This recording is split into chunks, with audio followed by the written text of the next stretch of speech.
की पेंशन की बात है, बहुत चीजें तो हम हाथ कराते हैं। जैसे आज भी तीनों कार्यक्रमों में लगभग 20 लोगों की पेंशन, ओल्ड एज पेंशन बना करके आज उनको हमने सर्टिफिकेट दे दी है।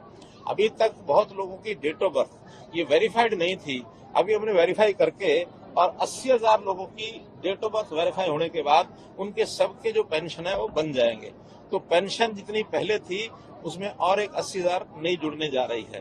पेंशन के नाते से आपको पता है कि हरियाणा सबसे ज्यादा पेंशन देता है।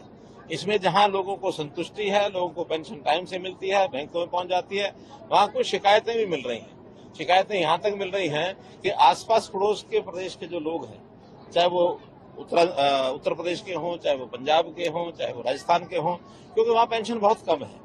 वहां पेंशन कहीं 800 है, कहीं 1000 है, 1200 है, यहाँ एकदम डबल पेंशन है। उस नाते से वो यहाँ के फर्जी एड्रेस लगा करके भी पेंशन बनवाने लग गए हैं। हमने ये तय किया है कि जो भी व्यक्ति 15 साल से पहले का कोई भी डोमिसाइल सर्टिफिकेट उसका यानी उसका एक प्रमाण हमको मिलता है, एविडेंस मिलता है कि 15 साल से वो हरियाणा में रह रहा है, उसी की पेंशन जो है वो बन भी जाएगी और उसमें कोई दिक्कत भी नहीं आएगी।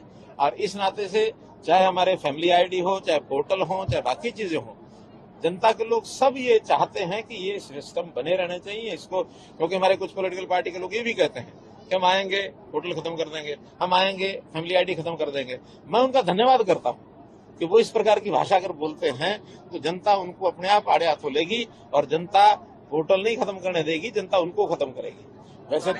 वैसे तो अपने घर में ही वो जिस प्रकार के तमाशे उनके हो रहे हैं, कहीं उनकी लीडरशिप के झगड़े, कहीं उनके नीचे के झगड़े आपने स्वयं देख लिए हैं। उस नाते से अब चाहे इश्यूज का बेस्ड पॉलिटिक्स हो, चाहे व्यवहारिक रूप से हो, भारतीय जनता पार्टी का यह दावा है कि केंद्र में तीसरी बार नरेंद्र मोदी जी के नेतृत्व में सरकार बनेगी। ये पेंशन की बात है।